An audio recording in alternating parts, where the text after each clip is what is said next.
Good afternoon, everybody. Just about to get underway for the last, thank you, Rudolph, for the last session of the day. Good to see a fairly busy room at this stage of proceedings, often when people are drifting off to grab a glass of wine or a beer. So we've got an hour and a half long session. It's not one epic panel, it's actually two. The first one looking at taking stock, I guess, of the industry and just trying to pick apart some of the claims that have been made about Open RAN and whether they hold up, whether we're where we wanted to be, I guess, when this all started. And then we're going to follow that up with one that very specifically looks at the issue of multi-vendor Open RAN and where that's all going. So my name's Iain Morris. Recognise a few faces in the audience. If you don't know me, I work for a news website called Light Reading. We cover all things to do with network technologies, but Open RAN's been a particularly big focus for me over the last few years.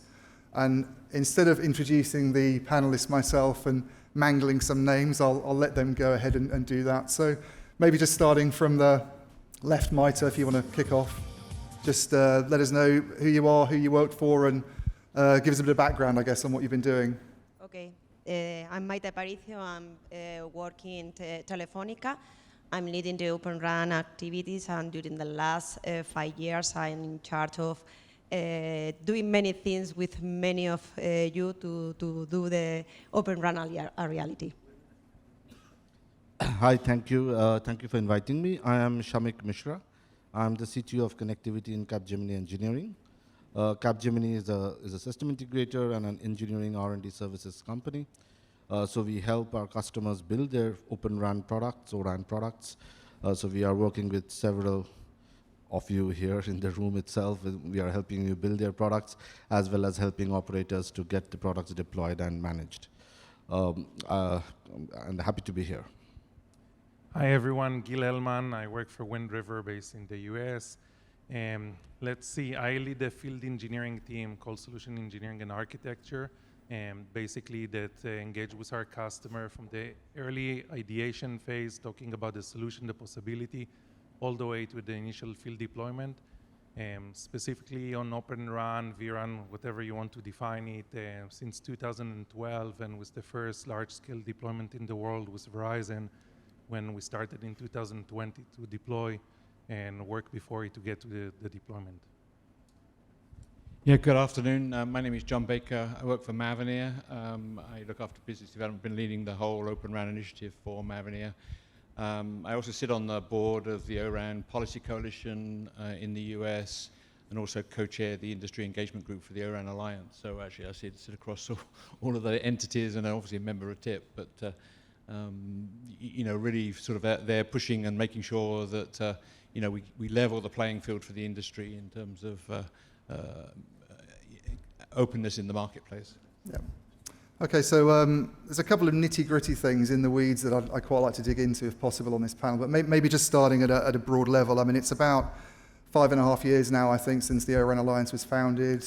5.5 years in the tech sector is a huge amount of time.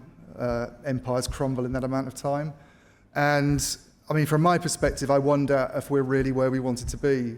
We've got 3 greenfield networks that are mixed fortunes, I'd say, not necessarily to do with Open RAN. There doesn't seem to be that much progress by brownfield operators outside POCs and trials. Interested to get the panelists' perspective. Do you think there's a problem? Where's it going wrong? Sure. Maybe start with Maite, because it'd be good to get an operator's view on this. Okay. Yes, during the last 5 years, we work very hard in all the activities related with Open RAN. All the activities that we carry out has given us that there are important challenges and concerns that we need to validate and be aware before the massive adoption of Open RAN. So there are many challenges or many things that probably we need to improve. For example, I think that time to carry out the interoperability test is something that is not negligible. It's something that requires time and probably something that we need to take into account. We need time to be on par with the traditional RAN vendors. We believe that probably we are going to be there sooner, but the reality is that Telefónica as a brownfield operator we are requiring many things, many requirements, and many frequency bands. So we need time to be on par with the traditional RAN vendors. I think that other problems that we have is in high capacity scenarios, we require a complex infrastructure, and we need to work both hardware and software in order to simplify the solution that we are going to deploy, because we want to avoid to increase the footprint of the hardware that we are going to deploy in the site. We want to simplify. I think that additionally,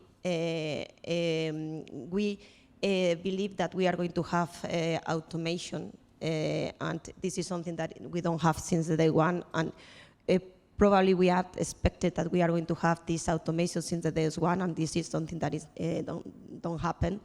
And it's important to remark this because it's related with the cost. We believe that we are going to have a cost, but the reality is the initial deployments, the costs are not there.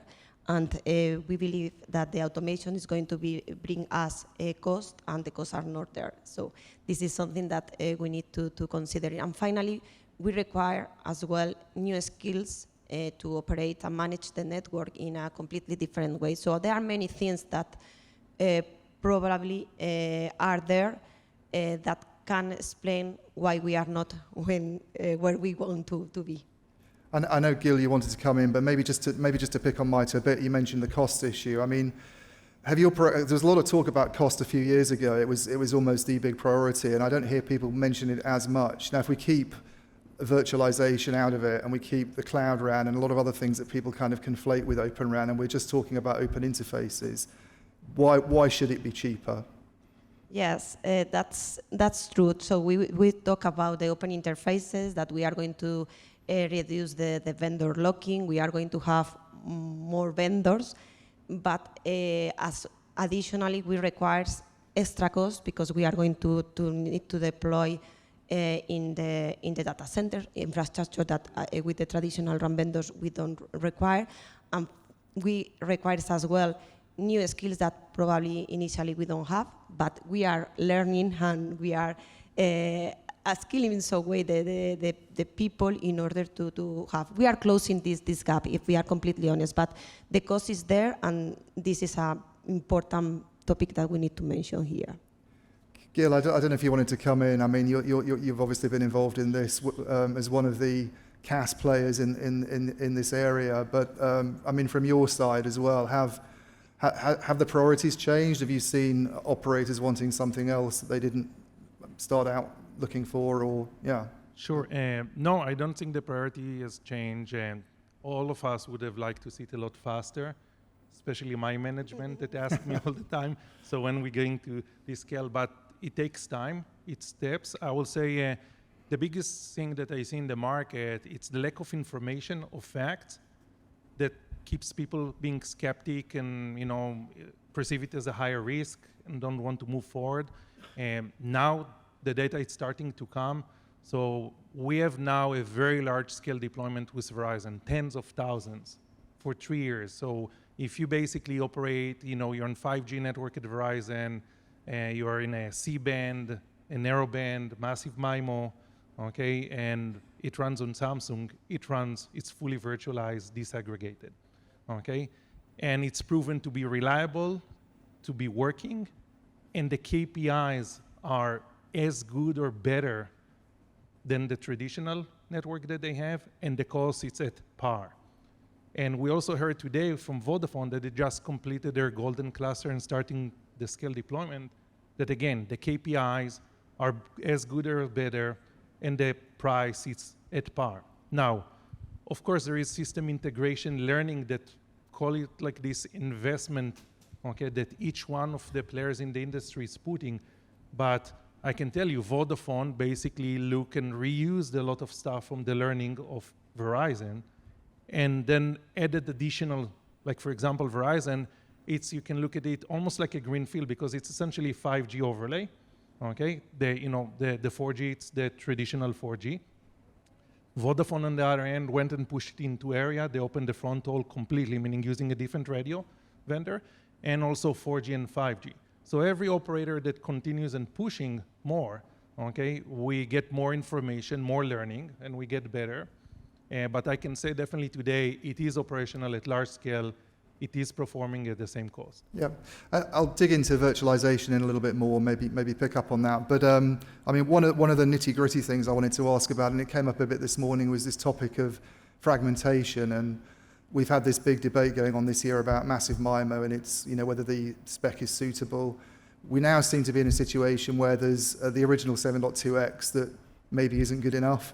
There's another option where you do channel estimation twice and you maybe get interoperability problems. And there's another one where you have the equalizer in both the RU and the DU and you have added expense. It sounds like a bit of a mess, no? John, I mean, I don't know if you want to come in. It's not a mess. It's just people trying to put delay factors in there, and you look at where it's coming from, and I think, and this is all public knowledge, the last 3 years have been really fighting against Ericsson in terms of trying to block and delay Open RAN. And, the great thing is that they've now seen the light and they're coming round, but the other side of it is there's still a bunch of FUD with all of that as well, that, the only way that this thing is going to get settled is that, there's got to be true product certification that says a product meets its interfaces that were defined by the ORAN Alliance. And those interfaces then are fully compliant until the certification process is fully in place and fully takes place. Then people are going to put variants out there and try and keep this thing closed. And the current incumbents are good at that. That's how they've behaved for the last 4 or 5 years, and trying to live in an open environment. This whole being open, sharing, partnering, and then competing is a whole different way of life for companies. And I tell you, even for me in the beginning, it's strange, because you're in a company, you try to be successful as just one and be successful as a company. But now with Open RAN, you've got to be successful also in bringing the ecosystem with you and sharing and helping others, be successful with you. So, this ULPI, I think it's called, is the massive MIMO interface that has just been sort of agreed in Open RAN, in the ORAN Alliance. I don't think it's actually been fully approved yet, so I think they've still got a release out there where it's got to come out. But at the end of the day, it's an edge case for massive MIMO. You've got 3 interfaces. You've got Cat A, Cat B, and I think this is going to come out as Cat C. Cat A and Cat B are perfectly okay for normal radios and massive MIMO. And then, it's back to, well, from a product cost perspective, do I want to put more cost in the radio by putting the equalizer in the radio, or do I want to keep it in the baseband? In reality, from a cost perspective, it's just you want to put the equalizer back in the baseband. You don't want to put, all this extra silicon in the radio up the top of the tower, which is going to fail. So the whole thing is sort of, okay, well, you can see that politically you can use it to delay something, but underneath it, why would an operator want all this extra silicon up in the tower when, just for an extra, fraction of a dB edge performance in a certain use case? Yeah, I wonder if we get some degree of fragmentation going on just because you have people like Ericsson saying they'll do radios but only including equalizers, and then there's a question for other vendors whether they're going to stick to one particular route, and the whole thing starts to become a bit messier. I mean, I'll bring maybe Shamik in because he hasn't had a chance to talk yet, but does this complicate things for you? I mean, the certification side that John was talking about, that sounds like something we potentially need more of. Is that something that your company could get involved in? Yes. To be frank, I think the whole idea about Open RAN was to get more players in. Now, having we need more equipment providers, we need more vendors who are going to bring in the radio network software. I think the whole problem was that we expected the products to come integrated with hardware, software, and everything. Even if it is virtualized, the network equipment provider or the vendor provide the entire stack grounds up. But but if we have to bring in new players, we would have to promote the software companies who are providing pure baseband software, for example. And these companies may not have the muscle of the large vendors, but they would be able to perhaps be more agile and be able to adopt to new standards faster. The problem I think we faced in the initial stages was that nobody was ready to take these software companies seriously. People had thought that radio is hard, baseband is hard, and therefore only a few companies can do that. And I think that's the issue started with that, really. But if you go and if you check today, I mean, Capgemini is working with 75 plus companies who are building their own radio network software. I mean, these companies exist because there is a market. And the market doesn't necessarily have to be the operators alone. You would be surprised to know that there are many Open RAN instances running in the industries, which nobody talks about. And why is it so? Because I think the certain industries have picked up disaggregated, virtualized, open interface RAN faster than operators, because they really didn't get into this mess of, who integrates first and how certification is to be done. And it became much more easier to test it on the ground itself. Then coming to Capgemini's perspective, for us, if there is a network equipment, there are vendors, there are software providers, there is a CAS player, there are RIC providers, radio providers. Of course, system integrators are happy, right? I mean, there's a lot to integrate. But at the same time, I think the whole idea of certification has to evolve through a common platform or through a common consensus. And at times, I believe this consensus was never reached. And as John mentioned, I mean, there is fragmentation, and there is a risk of fragmentation, and that would only complicate matters. Now, if we divide Open RAN into 3 rooms, and there are few people who are common in 3 rooms, but then there are others who are exclusively in 1 room, then certification would be a nightmare, and it would only increase the costs. So at some point, I think we need to have a big tent approach, which was originally the intent of Open RAN Alliance, but then I think down the line, we are all getting a bit more, I would say a bit more complacent, or we realized that things aren't working out, and then we started to fix things in a different way. So hopefully things will get better now. That's the hope. Just one comment from my side related with this uplink performance improvement topic. I think that finally we were able as an industry to find a solution that is there, because there are many voices that are arguing against the performance in the uplink, and I think that finally we were able to find a solution at this. I think that we need to be positive here in this. So finally, is indeed we are going to have 2 additional classes in the category B, class B, class A and class B with equalizer or not equalizer, but the DU need to support both classes. So we're trying to avoid this fragmentation and trying to improve or to guarantee the interoperability. So I think that we need to be positive here. So finally we find a solution for a problem that we were discussing during months through simulation, meetings, and so on. Yeah, and let's be straight about it. This is going to be ongoing life in ORAN. People are going to come up with new ideas. People are going to want new features put in there, just the same as 3GPP. It's product certification and backwards compatibility, right? And that's what's going to hold this together in terms of moving forward. But hey, the great thing is that Ericsson have seen the light. And now we're all starting to coalesce together, and we'll see how it works in the future years. But and actually, I just want to raise one point. Your 3 networks. I don't know who gives you your numbers, but I think there's add a few zeros behind, add a zero at least behind that number, and because there's a lot of ORAN deployed in fixed wireless access, in mobile networks, and stuff like that. So yeah, it's certainly a great deal more than 3. So the certification issue, it sounds like this is more important than ever now with this going on. Who sort of takes charge of that? Where does this come from? I mean, there was a lot of talk this morning about labs and different people doing tests. There's this risk of duplication, isn't there, that we've always had in the industry? I think the operators have got to hold their feet to the fire and demand that products, before they even look at a product, that it's certified and tested in the labs. And I think the labs who holds this certification and how it's maintained is all up for discussion. And I think is it a government issue, is it a policy issue, But I think within the next 6 months this is going to get solved. Yeah, Maite, do you have a sort of idea about going back to the EPLI issue of which I mean, do you does it really depend on the market that you're looking at, what you would use, or there was this controversial thing in the first place that maybe 7.2x wasn't good enough. I know some people didn't think it was such a big deal, but the drive to do something about it came from, I think, big names. We know who it came from, but There was nothing wrong with 7.2x in the first place. That's where it started from. You know, there's 100 and, you know, we were just counting, Dish alone have 150,000 radios working on 7.2x, right? And they've just had their network accredited by Apple.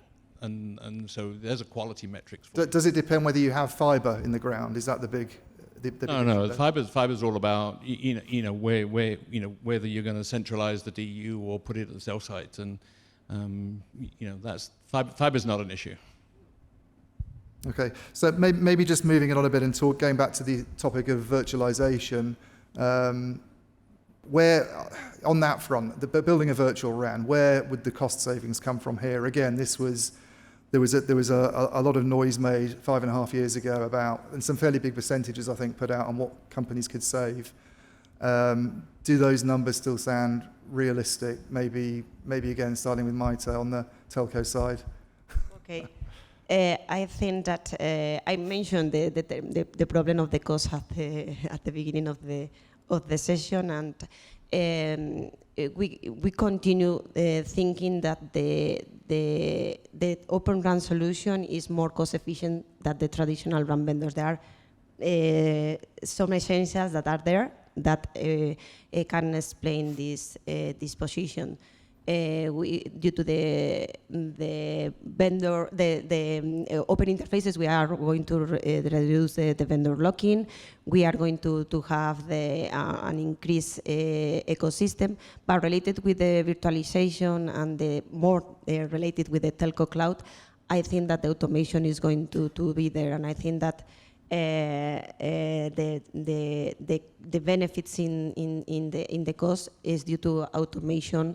That we know for the telco cloud experience that we have in the IT world. So this is something that is that there. easier with, because people have been talking about it. It's not easy. Right. And that's one of the challenges, that we are going to wait for having this automation and the benefits in cost through the automation. But this is something that we need to work hard to extract these benefits. Yeah, maybe I'll just add a thing. So virtualization or cloudification, the benefits or the economical benefits only comes with scale. Now, if we like estimate for 100 sites and then decide, oh, this is not really giving me 30% savings, then that's a purely wrong metric to calculate. Wherever virtualization has succeeded, it is because of scales of thousands of deployments will actually realize that kind of savings. But I think we are also not really talking much about the operational costs that goes beyond the deployment. You're upgrading software, you're maintaining the software, you're analyzing the faults in the system and how those can be automated, which Maite just mentioned. I think that's a significant cost savings, which we are not calculating right now. We are looking at the deployment cost alone. So the post-deployment cost, how are we able to actually maintain and automate and run software at scale is critical. So while maybe the numbers today do not show that much of benefits in terms of TCO reduction, but we have to take the full life cycle in order to actually realize what's the potential of virtualized RAN. So I will say, first of all, we talk a lot about cost savings. So if you see the networks today, and like I said, the cost is about at par. Like my colleague here mentioned, with the automation and the scale, you start to get more cost saving on the operational side. Like I said, tens of thousands of sites today, looking from Verizon, things that they used to do more manual, send technicians, stuff that are doing all from remote. But as an industry, I think we need to look at it from a different perspective. Why an operator build a 5G network and how they plan to monetize it? And it's not by providing just faster connectivity to consumer. At large, it's to enable new use cases that are coming. I know it's very hard to put ourselves, I'm being asked every time, so what is the killer app? What is this use case? But at the end of the day, you need to have an open network with open interfaces to be able to bring those use cases. It's kind of this chicken and egg scenario. But this is really where it becomes from not cost saving, but revenue generating. Okay, how an operator basically with an open RAN, open network, and 5G, this will allow them to bring use cases that can monetize the network and not just invest billions of dollars to build a faster network for a consumer that will pay you pretty much the same amount of money.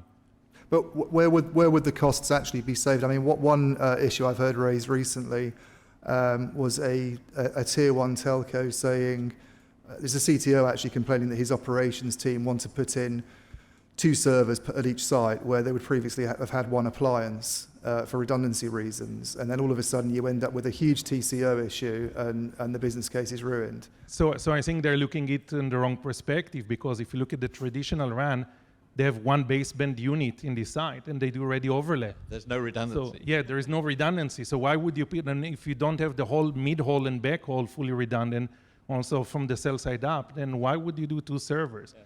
Okay. But don't you have like an appliance, you have a passive backplane and cards that can more easily So be the largest swapped out? network today in the world that is disaggregated, virtualized, it's DRAN. Most of it is DRAN, and they have basically cell site overlap. No, that's a misnomer. Open RAN on virtualized hardware is just as reliable, as equally as reliable, and in some respects we've proven now that it can be more reliable in certain applications because you can do things, with redundancy in radio that you couldn't do today. You couldn't do yesterday, sorry. And so no, again, it's I've built multiple networks around the world and have real hands-on experience of building, what the cost it takes, how long it takes. And if you look at what you can do today in terms of using a virtualized network and turning up a network almost overnight, the longest lead time now in the network is actually getting the radio on the tower. Yeah. Right. The rest is all in the ground. Data centers are already built in the cloud. Right. So if you want to take a cloud approach to this whole thing, you've just got to make sure your software is hosted in the right places and you've got enough enough paths for redundancy and everything else you need in how to make it happen. So, the cost of building a network should have come down, has come down tremendously in the last 10, 15 years because of the use of virtualized elements. So another objection I'll throw out there on the use of sort of COTS equipment is that increasing, and this kind of takes us into the chips area a little bit, I suppose, but increasing the equipment isn't as COTS as it's made out to be. It's NEBS compliant, I think is the word. We see components being integrated on the motherboard. It's we're sort of moving away from this notion of having a standard off-the-shelf thing that could be used across multiple sectors, and therefore you get the economies of scale. Maite, I don't know what your views. Having built networks in California to do with vibration and NEBS compliance, everything in California is NEBS compliant, period. Right? And so whether it's in the cell site, whether it's in the data center, the servers that we use are standard off-the-shelf servers, right? And they have a plug-in acceleration card, period. So there's no customization going on for anything we do. Yeah, actually, the Open RAN has to run on commodity hardwares, and if there might be an accelerator, but that's fine. People run stuff on GPUs, and that they are fine with it. Yeah. Workloads, there are certain types of workloads on the cloud where you need specific type of hardware, which is perfectly fine. So I actually don't see why the baseband part of the baseband part of the RAN ever has to run on a specialized hardware. I think we are past that part at least. But the servers that HPE sells to Walmart aren't the same as the servers that it sells to AT&T. I think part of it's the scale. Once there will be a lot more scale, it will drive the price down of everything. There will be also a lot more players right now. So HP, Dell, first of all, for them, it's also a volume play. But if you start to really adopt it at a large scale, you'll see also a lot of other vendors, smaller vendor that comes into the market and produce servers. So it's just about a scale, I would say. Yeah. Did we not have the same thing from IBM to desktop? Was that a similar discussion? So we have this other debate that's raging at the moment on the issue of acceleration. Seems to become quite religious in some quarters. Do we rely more heavily on the CPU and use what's called a look-aside accelerator, I think, which is heavily supported by Intel and Ericsson, or do we go down this route of taking most of the layer one off onto a separate, more customized bit of silicon? Maite, I don't know what you think. Yes. What you think about that, but we in Telefónica we analyze in a theoretical point of view the pros and cons of the different options of the inline and look aside. obviously there is a trade-off between many parameters that we need to consider according to the different scenarios that we are going to face. In this analysis of the inline Luca site, that we need to consider the computing resources that we are going to use, the power consumption. We need to consider the architecture that we are going to have at the end. We need to consider the cost, and finally, as well, the programmability of the solution, and we are able to manage different technologies, 4G and 5G, because more of the inline options appears as a 5G solution. So there are many things that we need to evaluate in the pros and cons of this debate in between inline and Luca site. I think that the decision is not made, but in Telefónica we believe that we need to work to have a completely disaggregation solution in terms of hardware and software. And for us, for example, is interesting to monitoring the things that the working group 6 is doing around this acceleration abstraction layer that in some way is going to agnosticize, if we can say this word, the hardware that we are going to use in the different scenarios that we are going to deploy. Is that a realistic objective, do you think? Because whenever I talk to people who know more than who've forgotten more than I'll ever know about chips, they say, well, once you go down to that sort of layer 1 level, it's very hard to completely disaggregate.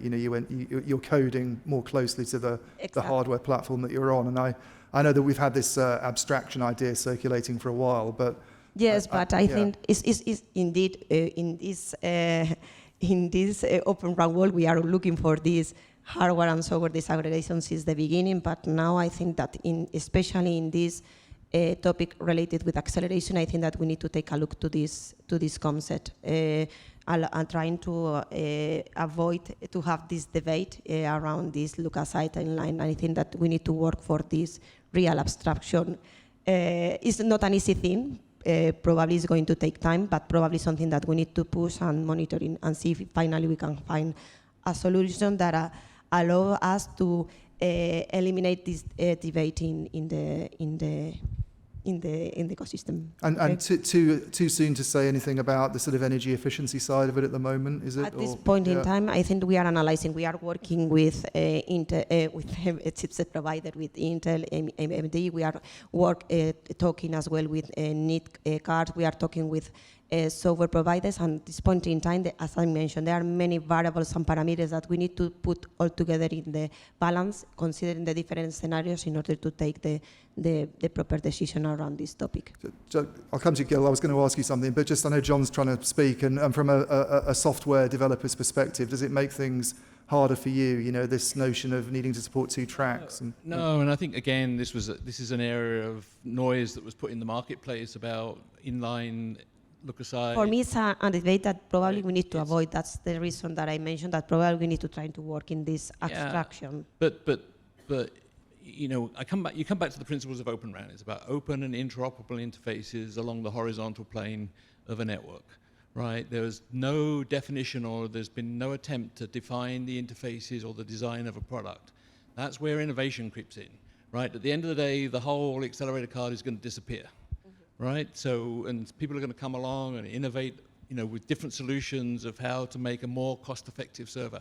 That's what the industry needs. It needs that innovation, and people trying to specify every interface, every type of acceleration technology. Is just, it's just a red herring, and in the sense that operators are going to have their choice exactly as said. It depends upon the use case. Everyone's going to be different. But you don't sound like a fan of the concept of cards generally, the accelerator cards. I think at the end of the day, we know we need them today, but I think they're going to disappear. You look at, since Open RAN started 6 years ago, we've been through 3 generations of processor, and the capacity and the complexity of those processors have got has doubled every year out, and we're going to just see that continue to come. So probably in 2 years' time, you won't need accelerator cards.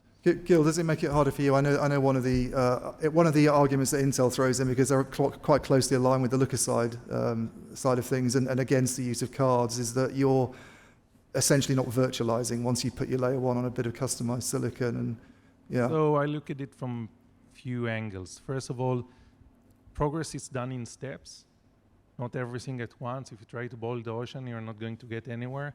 So we had a closed box, okay? Now we moved into a general purpose hardware like server. The accelerator, it's essentially a PCI Express, either card or on the chip, but it's connected through PCI Express. Oran Alliance Workgroup 6 already have AAL specification, not perfect, but it's progressing. Let's say I start to deploy today. I decide I go with Intel or Marvell or Qualcomm, doesn't matter, with one of those accelerators. The DU is tightly coupled in the layer 1 to this accelerator. The architecture itself, it's open. I can run other application. My video, it's software. It's very easy for me to upgrade it, okay? You know, no one seems to be concerned about replacing an E-card. I may be using an NVIDIA Mellanox E-card or an Intel. It's very easy, like in IT, correct? You just pop out the card, put a new card. Why would you be so concerned about the accelerator in this way? Now, eventually, it will get to a point, and you know how they say, if there is a will, there is a way, okay? That the AAL will get to a point that there will be a standard, that the VDU will be agnostic to the accelerator. It will basically be able to operate with any accelerator. Some point, okay? I don't know when exactly, but at this point, you just pop out this accelerator card that you have today and pop in the other one, or actually maybe not even, you just change the software, okay? So this is one thing to think about. In the meantime, you can run other workload now, you can have a lot more flexibility, okay, before you try to boil the whole ocean. I do want to touch also on the energy efficiency a little bit. There is multiple ways to basically realize energy efficiency. So, and again, there is good, better, best. Same concept. You can't try everything, but think about, you know, moving from DRAN over time to more centralized run, or you know, this is one baseband pooling. Another way, you know, you run another workload that you couldn't before. So now you divide this energy consumption across 2 workloads. Okay, you may be running a higher capacity because in the software environment, it's a lot easier to increase. And I've been through this in the field, increasing from 64 receive transmit massive MIMO 100 megahertz into 200 megahertz through completely software upgrade. Okay, things that are a lot harder in a purpose-built environment. So now you run double the capacity and with the same hardware. So is this an energy efficiency? So there is multiple ways to realize it. Yeah, and what people forget is that actually 90% of the energy is in the radio. It's not in the baseband. Radio technology has not changed, and if I put one recommendation, I think we need to focus a lot more on getting new technology into radios and make the radios better before we start having this detail focus at the baseband. I agree with you in this. Yeah. And if you just look at it, I mean, if you buy 10 boxes where you're supposed to run baseband, you use 4 for RAN, and if you can run any other workload on these boxes, that's already an economic way of working. So, and that's what's really happening. So if you can run the same CAS service and you're able to run different kinds of workload and you can repurpose the hardware based on what you want to run, I think a significant amount of economic benefits we can achieve from there. And of course, accelerator cards, I mean, it may disappear, may not disappear, but it doesn't matter. I mean, eventually there will be something that's required to run the software DU, and that's perfectly fine, I think. I mean, that's not really the most pressing problem right now. So we've only got a few minutes left of the first panel. I don't know if we've got roving microphones, but I did want to give people in the audience a chance to ask questions. You might have to shout, Paul, but yeah, you put your hand up. So. No, really, just to absolutely agree with the last 2 comments from the panel, that when you centralize the baseband, you remove, well, you can do 2 things. You either remove cores that aren't being used, or as I said, you use it for the workloads. So we just had a vendor talking and saying that they believe the average utilization on RAN. Thank you. They said the average utilization on RAN baseband was about 30%. So by centralizing it, you really can, as Ericsson conceded on the earlier panel, you get the scale in, scale out benefits when you have a pool, but on a regular baseband, there are no real benefits to doing that virtualization that Ericsson were talking about. It's when you centralize, that's where you see that pooling benefit, and that's where you can run other applications during the silent periods on the RAN. Anyone else? Yep, gentleman at the front. The microphone just coming for you. Hi, Patrick Lopez, Core Analysis. I'm old enough to remember when we used to buy phones and they had batteries and you could remove the batteries. And I don't know, I never bought a new battery for a phone, right? So I'm looking at Open RAN and I'm looking at like RIC. Okay, Open RAN is disrupting traditional RAN. Non-real-time RIC is disrupting OSS and SMO and all that. Near real-time RIC, I don't really know what it is disrupting except Open RAN vendors. And now I'm hearing that people are starting to think about like D-app, which are apps that will be not even on X apps, but like on the RU itself. So is there a limit to disaggregation, or I mean, must we disaggregate everything? Or is there at some point a level where we say, no, that's enough, that's functional for what we need? Thanks. Anyone? John? I think all I can say is that we've not seen the full benefits yet of open architectures and open interfaces. I think, you know, we're right at the front end of just getting the basic elements of the RAN in place, and then, you know, and I think, you know, I'm a firm believer in the RIC, and, you know, providing you've got the E2 interfaces in there, and that's the challenge, is getting enough E2 interfaces out there to really see the benefits of that. But I think, you know, I'd love to be sitting here in 10 years' time and see, you know, what we've achieved. But I think, you know, it's down, and I say, you know, it's down to everybody in this room to use their imagination in terms of what they want from the network, and somebody will come along with an app. You know, look what happened with the iPhone and the App Store. You can do exactly the same with the network in terms of building apps to go on that, and I think we've got that future to come. You know, that's my vision, and you know, and I've really held out this whole App Store for the last, you know, 4 or 5 years, and I truly think it's going to happen. We're right at the front end of it.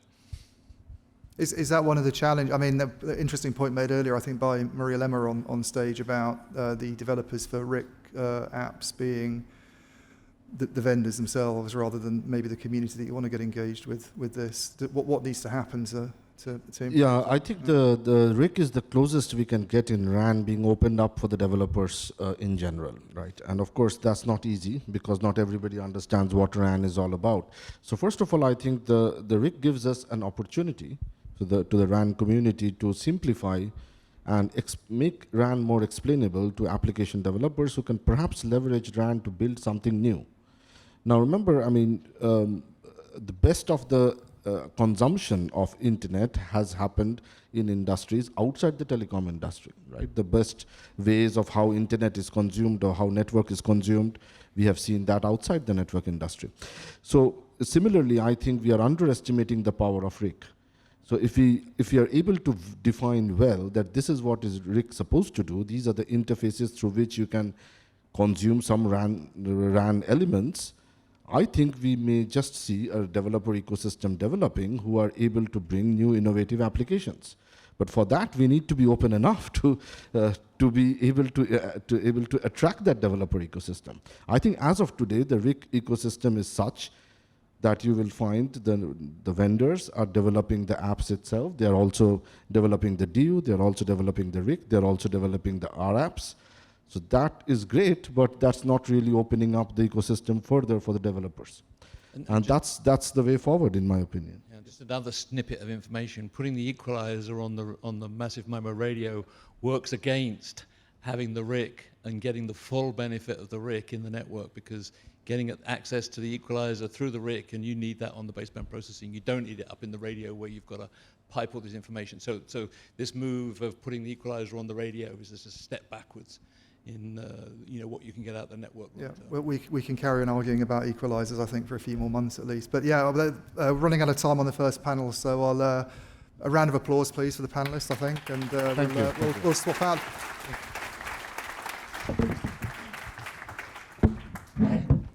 So we're now on to the second of the two panels, looking at multi-vendor Open RAN. If the next panelist would like to join me.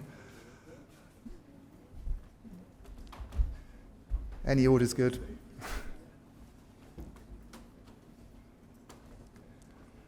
Okay, guys, welcome. Same again, maybe starting from left to right, Steve, if you want to kick things off, just introduce yourself and say who you work for and what your involvement is, and then we'll work our way down the line. Hi everyone, I'm Steve Douglas. I head up strategy for Sparent Communications, the test and measurement vendor. Hi everyone, Nastasi Karaiskos, Rakuten Symphony, Managing Director for Europe. Rakuten Symphony is a software company. You might have heard we built a network in Japan. If you've been there, it works. It's very good. We recommend it. And we're doing something very similar in Germany. Hello everybody, my name is Hugo Nava. I work for Entity Data and I'm responsible for the Open Networks division at the company. Hello, I'm Adrian O'Connor and I'm the CEO of Benetel, a radio vendor based in Europe. Okay, so I'm going to throw something provocative in just to start it off. Vodafone at the moment is running around telling everybody that fewer telcos in the UK would be a good thing for competition. Does the same logic not apply to the equipment sector? I mean, I can start. I'm not convinced you're looking at apples and apples in that scenario. I mean, you know, if you look at telcos in a national market, which are having to cover full national coverage, you know, the more telcos you suddenly have, the less potential customer spend they have to provide that national coverage. That changes the dynamic of what they should do, and maybe they should be looking at more around, you know, site sharing and things like that. And then you have the other angle within, you know, the operators is that, which we tend to forget about. There's smaller operators in there as well, especially coming into the private network space. And maybe that's where you see sort of Open RAN as well, is that Open RAN's more than just an end-to-end play. There's, you know, you're trying to stimulate more and more suppliers of maybe just radio units, software, CUDU. That whole ecosystem is what you want to actually grow. And I think that's where it's different. And that's why I don't think that's really a fair sort of view that we, you know, trying to suggest it's the same. Nastasi? Sure, I think there's a couple of angles. So historically in our industry, when we've seen four operators going to three, it's actually resulted in price hikes, innovation stagnation, job losses. From the vendor perspective, the whole basis of Open RAN is to have a diverse ecosystem. And for smaller companies to emerge and flourish rather than an industry that has been near enough flat for 20 years and relying on a handful of vendors. So I think the levels of competition that we're seeing in the ecosystem from hardware vendors, testing companies, software companies, labs being opened, integration, interoperability that's been conducted in the industry is only a good thing. Same question, Hugo. Well, yeah, I agree. We are comparing different things. At the end of the day, the behavior of the, let's say, telco industry, on one hand, we have reached already, let's say, a first size of penetration worldwide. Therefore, the pressure that the, let's say, B2C ecosystem is totally different from if we now take a look internally in the vendor positioning. I think the industry itself, what is going is through a path of transforming from the architectural point of view, not only considering that we will play at some point connectivity affairs there. Whenever we move to a compute world in the edge, we will enable different things. And I think we are in the correct path on making, let's say, a bigger area and where companies can bring in new ideas there. It will accelerate innovation at the end of the day, these kind of architectures. Yeah, Adrian, I mean, you're a guy trying to come along and be disruptive on the radio side in particular. How do you see things playing out there? Because I know one push, one particular point of interest for Santiago Tenorio, who was on stage this morning, was the radio unit side of things. I think trying to encourage more innovation in that area in particular. Yes, indeed. I mean, we hear a lot that there are too few Western radio vendors, too few choice. So there is opportunity for a company like us where we don't offer a macro solution. It's a smaller opportunity today where operators are very, very focused on their macro network. But we are seeing on the private space a lot of opportunity. And radio is difficult to do, reliable, good radio. It is difficult.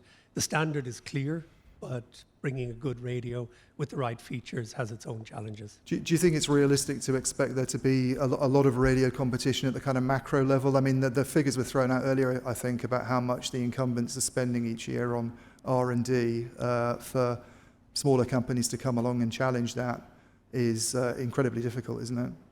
I think there's two aspects. I can't imagine many operators deciding they're going to risk their network with a small vendor, first of all, and then the other side, the competitiveness needed for the pricing and the high volumes to be addressed is challenging for smaller vendors. Yeah.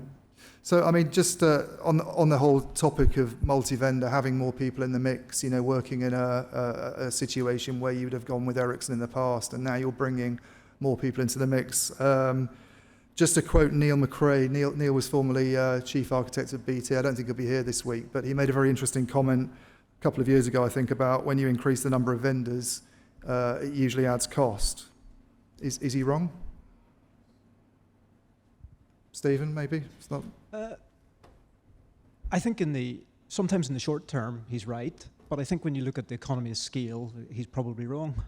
I think gradually, when you bring in more, I mean, telcos have had lots of vendors. It's maybe just in the radio that we've only seen a few, but in their other parts of their networks where they still spend billions of dollars, they have a lot of vendors in there, and they've dealt with that, and their procurement have dealt with that. I think it's actually procurement is one of the big issues behind the scenes here that doesn't maybe get talked about a lot, is that a lot of operators' procurement is very much geared up for one or two vendors, especially when it comes to radio. More of a cultural thing almost. And a culture with it. Yeah. And that's a big area that needs to change and get used to the concept. Because, I mean, back to the first question is that, the risk for Open RAN is that, it starves because no one feeds it. We can't simply feed it by, private networks, which are great, but they maybe have 4 or 5 radio units in a private network. That's not the type of scale you need. We need operators to come to the table and commit to large-scale deployments. Now, we've seen successfully that can happen with NTT. 1&1's doing it in Germany, Dish is doing it, but it needs a lot more of that. So I think there is that potential opportunity there.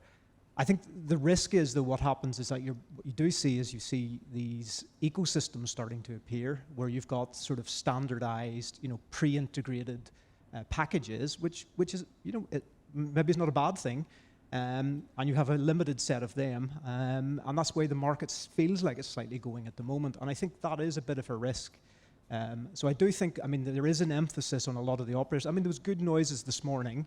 I think Vodafone's, they're going to go to tender here. What was it? 170,000, I think, worldwide. It's fantastic. Yeah. And hopefully they will award 30% of that and to new vendors as well. And that would be, game changing. It was great to see what they're doing in some of the rural areas in the UK. Challenge to them. Let's do it in London. Let's do it in a big macro deployment area. And I think that's what the industry really needs. But isn't it sort of, maybe Nastasi for you, isn't it sort of inevitable we end up with these preferred partnerships emerging? Everybody has their radio unit vendor they like to work with, and it sounds like a hard thing to break out of. Some people aren't that convinced we'll ever really get to the plug-and-play nirvana. There's always going to be a certain amount of testing and integration work that needs to go on, which almost encourages this. So I think with any new technology, there's going to be testing and integration that needs to happen. But the plug and play comment is, the reality is this. You can go and see this in Japan. We've done this. There's over 400,000 radiating elements deployed under our software management worldwide. That's not just in Japan, but in Germany, in the UK, in Canada as well. The quote, I think, is probably correct systemically how we've done things in the past in the industry, adding new vendors, adding extra licensing costs, more people, less efficiency. But we've been talking for a good few years now about automation and AI in the industry and what changes it's going to bring for us. I think, and I'm not talking about sort of system level automation, which we've been doing for years. I'm talking about real component level automation and the efficiencies that it bring. When you talk about vendors and platforms that can offer this level of automation across whatever you're doing, you're planning, you're building a site, expansion, fault monitoring, performance monitoring, site management, the list goes on and on.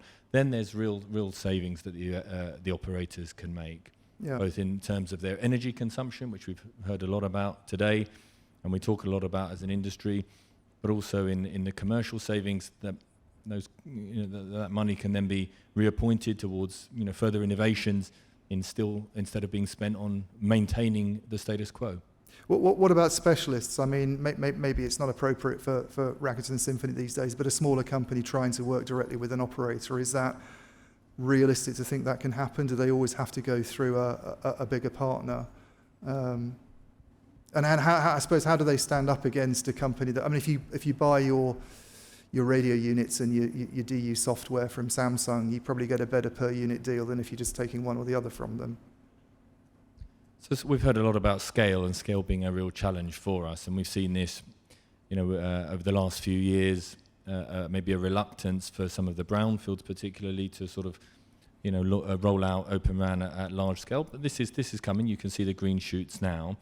In terms of the specialisms, when you've got disruptive technology, you have to look for the companies that have got the real experience, and there's only a handful out there today that have actually built and deployed networks. So within 5 years, when Rakuten Mobile in Japan is an example, we've gone from acquiring a license, building a network, stabilizing that, performance, now winning awards for customer experience for 5G and 4G data, and the subscriber base is now growing. So that brings sort of real credibility to Open RAN, but also what we've done here at Rakuten Symphony that we're sharing with the operators as they look to expand their Open RAN footprints in the future.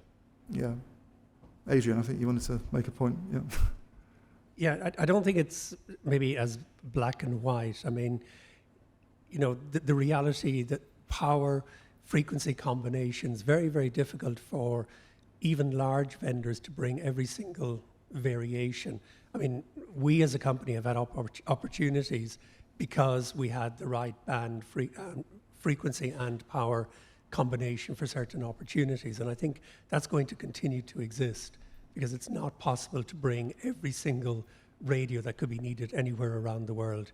And so special suppliers have an opportunity in the market. Are there any frustrations you've got as a kind of smaller player? You feel the telcos could be doing more? I mean, we've talked about funding in the past, and there are commitments from governments. There are other organisations involved in this. But I mean, whenever I look at the sort of VC arms of the telcos themselves, they don't seem to be doing a huge amount on Open RAN specifically that I can see. Yeah, I think I come at it from maybe a few different angles. So first of all, the operators and their VC arms are surprisingly uninterested in Open RAN, and that has been a surprise to me personally for quite a while. If you extend it out to the VCs, then the traditional VCs look at telco with concern and negativity. And a lot of them are focused very much on a SaaS business. So there's a very, very limited number of VCs. With the growth of private 5G, it starts to turn it maybe more into an enterprise opportunity as well. So maybe there's more opportunity there. But I'm a big fan of what certain governments have been doing to bring funding available to force interoperability. I know we've been a big beneficiary, and we've now, I think it's 12 successful CU/DU software integrations with our radios with many, many large players. And that was facilitated by government-driven programs. And I think that's been very, very positive. I think the one competition in the UK is a great follow-on to the various other programs before. I think the 5G Challenge in the US, the NTIA-run program, really drove the focus on interoperability between CU/DU and RU. And we were very, very proud to be the best RU in class in that competition. So I think there's a lot happening. It's pockets of countries, and I would like to see more. Yeah. Is it enough? I mean, it's never going to be enough, I suppose, if you're on the receiving end of it. But the the commitment that came out in the UK recently, if you put it in context, it's relatively small, isn't it, in the bigger scheme of things? Is it really enough to sort of move the needle for companies involved in that market? Well, I think £80 million in total isn't a bad number. It's how many times you divide it up. Yeah. But I think it's a significant commitment, so it is positive. Yeah. Just, I mean, looking at the shape of the market that we've got at the moment, maybe Hugo, just bringing you in for your observations. Again, you know, looking back at this kind of trajectory, I guess, of the last 5.5 years, are you encouraged by what you see on the kind of multi-vendor front, or do you think there's a danger that we're actually going to a market where we end up with a lot of potentially single-vendor Open RAN even? I know Vodafone wouldn't want it said, but it's quite notable their 2,500 site rollout is mainly Samsung at the moment.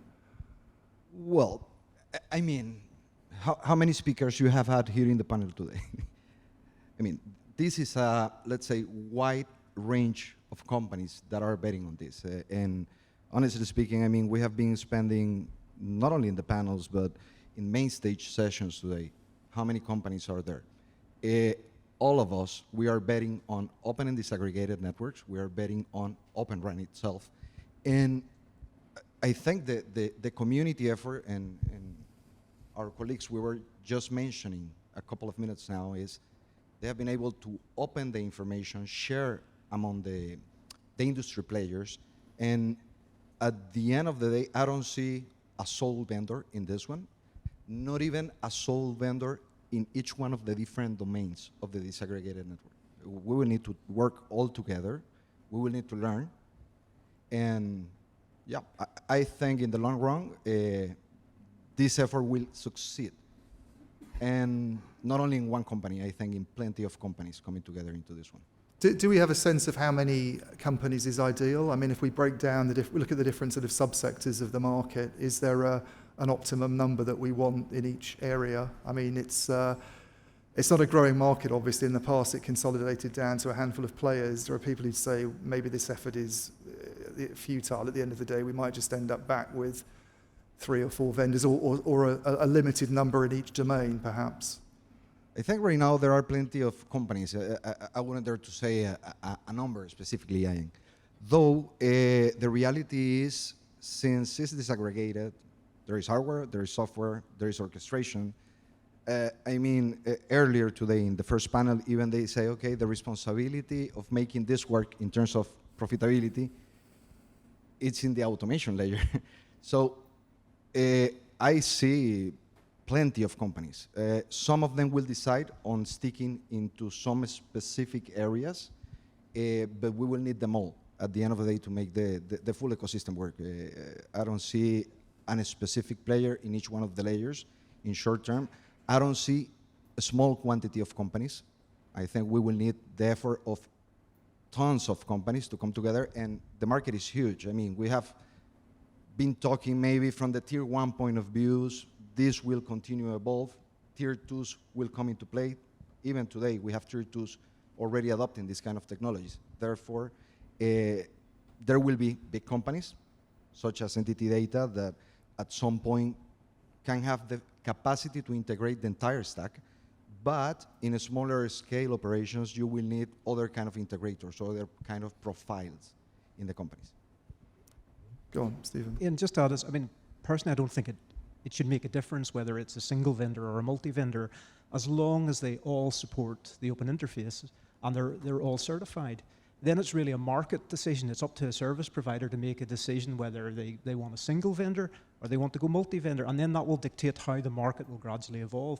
I think if we step in and try to dictate what the market should look like and how many suppliers and how many vendors, we're doing it a disservice. And there's a bit of me thinks government is doing that.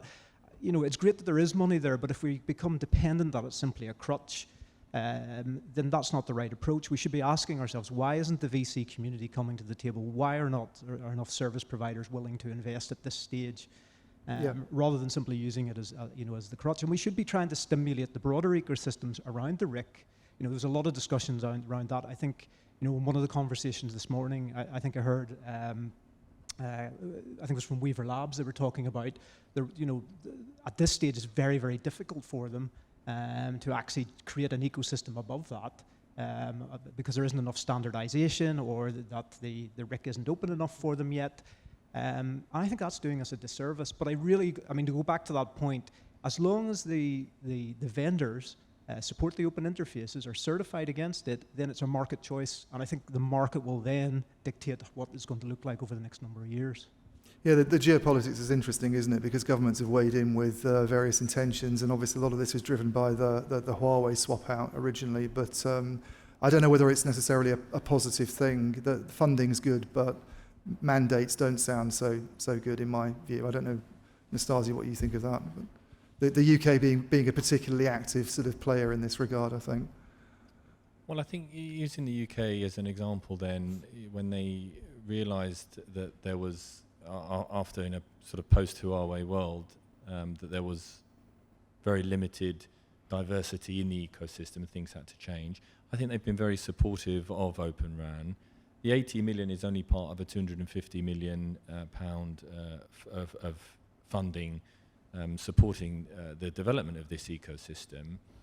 And I don't think that having a range of options and combinations is a negative thing. When we've been in the RAN industry is typically, as we said, only a small number of companies. So if that small number of companies is going to double over a few years, this is a positive. I think the governments outside, you look at the US government, the federal government, hundreds of millions of dollars being invested in Open RAN and the new technologies. And around Europe as well, slowly as well, for different reasons, like you said. But I think the fact is we can't just solely be reliant on 2 companies or 3 companies. It's not, and that's why the industry has not been able to grow. And we look at the outside threats, and it's not just political threats. What about threats to the industry from the hyperscalers and how the hyperscalers are building networks, for example? And the consumers, we said, the consumers don't want to pay necessarily any extra for 5G, 6G, so on and so forth. What do they really want? They want that flexible service. They want a fast, reliable service. That's what they want to pay for. And we're not able to give it to them as efficiently with a hardware, a closed-based network. A software-based network that can adapt to those changes much faster can. Yeah, it's interesting you bring the hyperscalers into it because they're obviously involved in this as well. And the other big one for me, I suppose, is chip manufacturing itself, which is consolidated around a few companies. But these big industries that require this level of R&D investment, is it realistic to think we're going to be able to sustain a big ecosystem of players in the future? As desirable as it might be to have competition, is it a realistic objective? Anybody can weigh in on that. Adrian. Again, I think that's a very black and white statement. I think, if you look at what happened in semiconductors and suddenly people are saying, well, how do we end up with 70% being manufactured at TSMC? Well, it was the market that drove that. Shareholders who didn't want large IDMs having their own factories, governments saying, well, it's not really important, and then you end up with a situation that you don't like. And I think the free market, again, has allowed to go from maybe 12 vendors back in 2010 to a handful now. I think the big change at the moment is with open standards, it gives an opportunity to bring in many, many more. But the free market maybe on its own doesn't always lead to the best answer. Yeah. Well, what do we think of the the involvement of the big incumbents in Open RAN? It was one of the main messages today. Obviously, we had Fredrik Jedling doing his little video thing from Sweden, and I think last year it was Nokia's involvement was hailed. Is it a good thing really? Because surely if these companies become the ones that sell Open RAN products and services, aren't we just in the same situation we were in previously? The thing is, I think the announce is good, honestly speaking. The thing is how they will play. And it's not about the technology, I think it's about the ambition, honestly speaking. At the end of the day, the first thing that was mentioned today is how to avoid vendor lock-in. You can go to a vendor lock-in even with open interfaces. is how you purchase, how you prepare your teams, how they understand the new architectures, and how they play with that. It's not only about technology, and from my point of view. And one of the things we need to ensure inside this ecosystem is that we are ready to play with Ericsson, with Nokia, with Mavenir, with the different players that are out there, combine them and see it from a, I know what I'm going to say is not simple, but from a simple service point of view. No matter which are the brands inside the stack, they need to fulfill just one single process. They need to fulfill just one single and good service, or a service of quality in this case. And we need to move not only the how we build the architectures or how we open the interfaces, is how this ecosystem is purchased, how people is trained, and how they embrace this new way. I think, and going to the prior comment, even the investment arena right now is a huge opportunity because we are in the middle of an architecture transformation, and there is a big market to grasp. I don't know how many $1 zillion this market moves, but there is a huge opportunity. The thing is, and I believe from the SI point of view, I don't want to arrive there to stick and knit it all. Yeah. I think if we open the way for several companies to come into play, it will be distributed. Everybody will get a pie of the business, and I think all the companies here, we want profitability, we want new revenues areas, but we don't want to have you locked for eternal time as technology evolves to its next step. You got my point? Yeah. No, I mean, Nastasi, what do you think about it? Because it sounds like it could be a positive thing if the incumbents in some ways do move to a more open interface mindset, but at the same time, there's always a risk of being shut out of deals, no? Obviously, in my position, I'm going to say it's a positive thing, being an open RAN software vendor.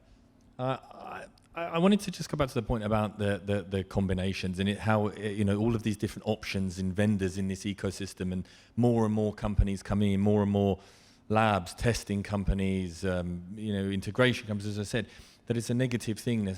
I think if someone's thinking, well, there's just so many companies now, who's going to manage all these companies? Who's it down to? And that's suddenly a negative. When I used to have one company with a complete managed service for my network to manage, and now I'm going to have to manage it. That's not the case. That's not the case at all. There are systems integration companies who have been doing this for years, bringing together all of the right technologies, all of the right components, meshing them together and managing that. They're the interface to the enterprise or to the operator. Yeah. Because it's not just the operators, it's the enterprise as well. The example that we use in Germany with 1&1 is that we are the prime contractor and we are managing all of the underlying vendors for them, right? It's not a case, it would be a nightmare to try and have to manage as an operator directly hundreds and hundreds of vendors to try and build your network together. But that's not the reality. Yeah, we've not got into the systems integration side of it much at the moment, but you say it's a nightmare. I mean, some of them do want to do this, don't they? Vodafone, I think, was saying they're doing it on their UK network and trying to hire, I think, a huge number of software engineers at the moment for various reasons. But it seems very up in the air, that question of who does the systems integration. Is it a telco? Is it one of the traditional vendors, or is it a third party? Well, they're all nice options to have, aren't they? And this is what you can sit down with the operator and talk about them based on experience as well. What's going to be right for them? You're absolutely right. Some of the operators are thinking of doing part of this themselves. Others outsourcing it to one company, potentially other, the vendors directly themselves, or the SIs to do this. But there's options, and they're all good options. No, and besides that, the system integration at the end of the day ends up being whatever is missing to this recipe. I mean, you have companies that come from the infrastructure world, naming a system integrator. You have companies that come from the IT world, naming a system integrator. So at the end of the day, the operator will define what will be its own strategy to deploy this kind of architectures. And the good part is they can select which kind of effort they want from their system integrators to come in, or which kind of profile. Is there a concern that I have heard it suggested before, the systems integrator becomes the new point of lock-in, which seems to be driving some of the telco efforts to do it yourself rather than rely on a third party to do it? I like this question. As I told you, the good part is the operator decides up to where they want to, let's say, move or transfer the responsibility. We have had examples, even in combinations of Open RAN plus legacy networks integration who have done, that we stood with the operator. In the meantime, they learn how to use this kind of new tools that are available in the market, and then 2-3 years after, we just left. Of course, there was business in the middle. We made some revenues out of it, but we understand when to leave because we are betting on this ecosystem. And this ecosystem, one of the important parts is, I don't want you to stick close to me because you are forced. I want you to look for me whenever you have a challenge or a new challenge. We want to evolve with the ecosystem. Today will be Open RAN. In 5 years, what we want, at least from entity data, is for them to come back again and say, hey, I have a new challenge. Come with me because you did a perfect work back then. Is there more that can be done, though, to reassure the telcos themselves that they won't find themselves, locked in, basically? Is there more that can be done on the part of the systems integrator? I think, we are all part of this industry, and depends on which kind of strategy we'll adopt. There are operators that they love to go turnkey, full turnkey on things, and they can find this in a system integrator. They can split geographically, by domain, and they can still do turnkey. But at some point, they, from my point of view, and this is personal opinion, they will be missing the potential of this stage of the technology we are living right now. I think they need to learn. I think they need to stop just handling contracts and subcontractors. They need to be part of the transformation, and they need to start again going back to the roots of the knowledge. Adrian? I think the control is in the operator's hands. System integration, at the end of the day, it's an outsourced service that the operator is deciding to contract out. And if they don't decide to renew that again in 4 years and run another RFP or 5, whatever the logical interval is, then they're giving up that choice. And then we can stumble into that. But I see it like any other outsourced decision. I was just going to add, also, I think if you've only focused on Open RAN for the TCO, then you can see why an operator might think there's lock-in. But if they're focusing on a broader view that Open RAN is going to help them deliver innovation, new types of services, new types of revenue models, then in reality, the system integrator is a value add. And I don't see that being, they swap in and out system integrators all the time in other parts of their business. So I don't see that being an issue. But I do think it would be an issue if it's purely focused that all Open RAN is about is TCO. And then that's totally I can understand why they could go down that route. And I think that's back to the nub of the issue is procurement. A lot of the times when we hear from procurement divisions, because they're so used to buying from one or two RAN vendors, squeezing them for specific TCOs, that's the way they buy. That's a culture change. So although we can get the service providers to make decisions on the technology choices, if their procurement divisions aren't aligned with that, then I think that becomes a slight issue. And I think that's where the industry, we really need to put a lot of focus on how they actually purchase. Is there a better way of approaching this sort of industry-wide? We have these OTICs and various initiatives to look at interoperability testing and make sure one person's equipment works with another person's software. But it seems like there's a risk of a lot of duplication going on. As well as the TIP labs, we have telcos doing their own thing, and you're trying to keep your costs down and compete against the big equipment vendors. It's a potential issue. But you're always sort of going to have that. You're not going to ever convince an AT&T to not test.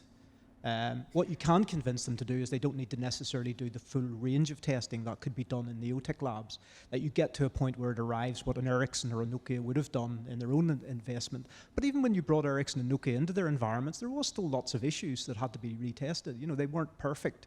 They weren't really still able to test at what a real specific operator's network looked like until they got in there. I mean, John, who spoke earlier on, probably tell you this. He lived through that for years, building out networks. So I think that is a bit of a myth to some degree. I think it is absolutely valuable that we do the certification, we get everybody to an even standard.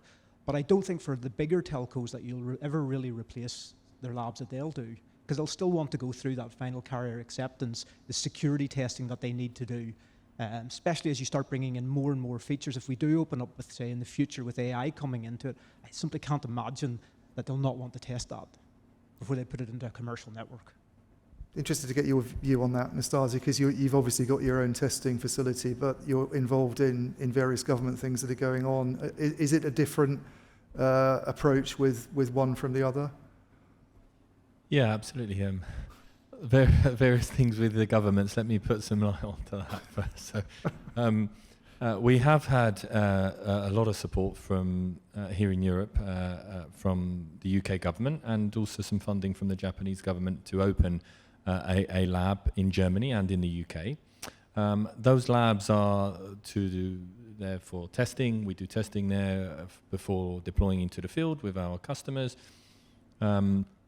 Software, hardware, the servers, for example, we have a small range, but it's growing all the time, and we're working with those other hardware vendors to bring more options in as they mature, because I think we've heard before that the radio unit maturity is still lacking. Not all of the volumes are available to reach the price points necessary for some of the larger scale deployments.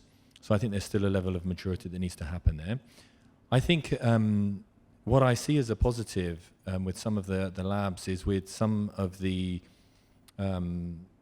employees that we want to bring into this industry, specifically software developers, who have not necessarily always thought about telecoms as being their first port of call.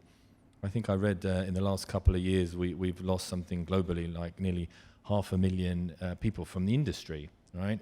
We look at the finances on the Dow Jones, for example, 80-90% down in terms of wireless and communications funds.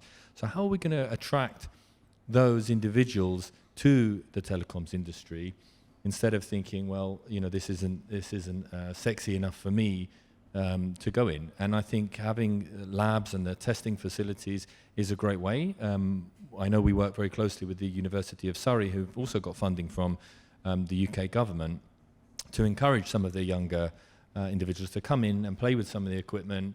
It is interesting, to get in and do some coding and look at the automation and AI that's available here in the industry to attract them, because we're going to need those software developers for any kind of open RAN or automation that we're trying to bring in the next 10 years into the industry. It's quite a long game, isn't it? But are you seeing it making a difference already on the sort of education side of things?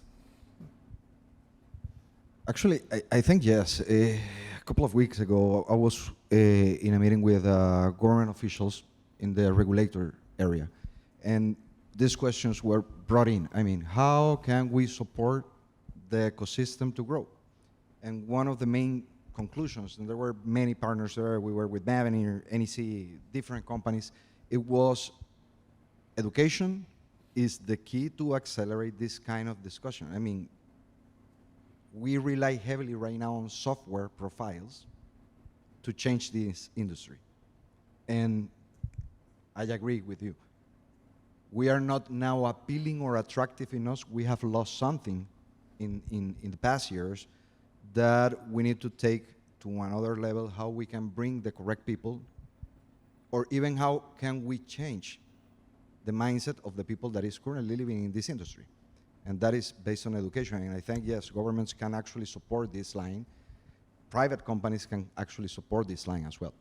Okay. Not only, I mean, let's not transfer the responsibility on third parties as well. We can do a lot of things here. So we've just got a few minutes left. Once again, I'll give you Paul again. Go for it.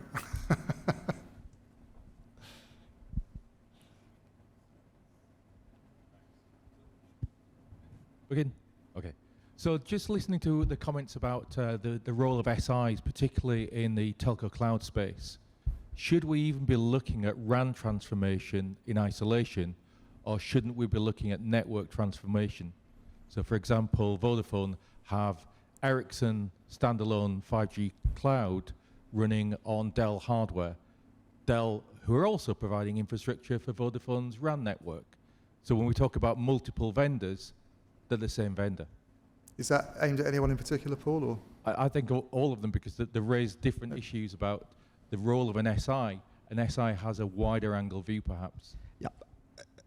Personally speaking, I think we are looking at a architecture and infrastructure transformation. It's not about connectivity anymore. We need to reconsider the way we plan networks today, because we plan based on mobile connectivity, based on fixed connectivity, and at the end of the day, they will heavily rely on compute capacity. So we need to start from scratch. We need to start designing compute footprint and then allocate which kind of connectivity I want. But above that connectivity, above that compute is not only connectivity what we will put there. You get my point? So yes, I think should be from the infrastructure or the architecture of the infrastructure transformation and from scratch. And then we have to make that co-live, because we will not turn off, at least not in a short period of moment, the ones we already have. I think, Paul, I mean, what we're seeing in the field, though, is it's really dependent on operator. So some operators are focusing on, say, a common cloud infrastructure strategy, but other ones aren't. Other ones are focusing that purely it's for their core network, and another team are looking at it at the radio side. So that's very much on the operators trying to have a unified strategy at the moment. And to be honest, they're learning. I mean, and I think, you know, the 5G core is a good, I think, way to look at how Open RAN should evolve. We're seeing, you know, the similar challenges there: multi-vendor, at first time in a cloud-native environment, software release cadences coming, you know, weekly, monthly, having to deal with that across the life cycle. The learnings that they're doing there are the same learnings that are needed for Open RAN, and the success that they're going to get there in the 5G core as they're rolling out is just transferring across. And I think that's starting to wake a number of operators up, saying, actually, we should look at a more unified strategy here, rather than trying to build, say, a CI/CD pipeline here for my core and a different one for my radio with different type of partners. A system integrator could straddle both. And I think that's what you're going to see. So I'm actually quite positive the moves that we're seeing in the 5G core at the moment. I think actually have an opportunity to really accelerate, hopefully, how Open RAN actually does get implemented, not just in the, you know, with the engineering teams, but also across operations as well. How do you manage that life cycle? Patches, maintenance releases, software upgrades across that cadence of the stack. Anyone else? Another question? Gentleman at the front. Hi, I'm Intisam Grab from BT. My question mainly to Nastasi, because being the operator background, and he mentioned about the system integrators. The thing which Open RAN makes harder for the operators, or maybe not many operator at the moment too much into it, that this same system integrator thing, because if you bring a system integrator which is managing so many vendors, so that eventually becomes the dictator to your network. This is one thing during the RAN sharing deal with different operators within the UK have felt, and then they came out of that. And the other thing definitely is the mindset change need to bring to understand about, you know, how they can make this thing happen. Because even with having a single vendor RAN, with having you know, code for another vendor, sometimes there are interoperability issues hard to manage. So from your perspective, how you can pitch that, being an operator yourself, to explain to the other operators that it's not that old thing, and with the new mindset, we can adapt to this Open RAN thing. Yeah, thank you. Thanks for the question. So on the SI piece, sort of, you know, I think I've understood the question sort of around going back to having SI lock-in. Most of the operators that I know today already have this. This exists. I mean, if you call it having a $50 million annual contract with your SI, managing your cloud partner or other software vendors, whoever it might be in there, if that's not lock-in already, then fine. But it's that choice. The operators made that choice to go down that route, and if they're not happy with it, they're going to stop, you know, adding more services in via that SI, and they'll choose another one. I mean, most of them will have more than one anyway. So I think that already exists there today. The next piece, I'd probably say that when you look at the existing estate that the operator may have, and thinking about how are we going to continue in this vein, or are we going to continue in this vein with 6G, 7G, whatever G that's going to come in the future, are we going to continue to invest the sort of money that we've done in the past for each generation without getting the returns back? Something has to change there. We all know that, we accept that.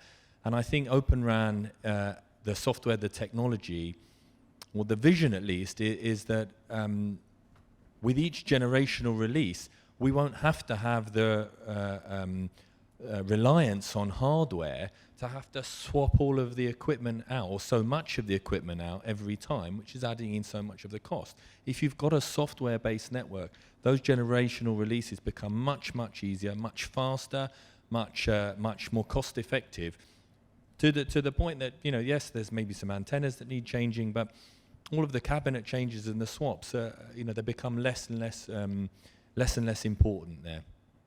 Okay, I think we're just about to run out of time. I can see this veering into a conversation about 8G. So, so if everybody wants to give the panelists a round of applause, then it's probably time for a drink.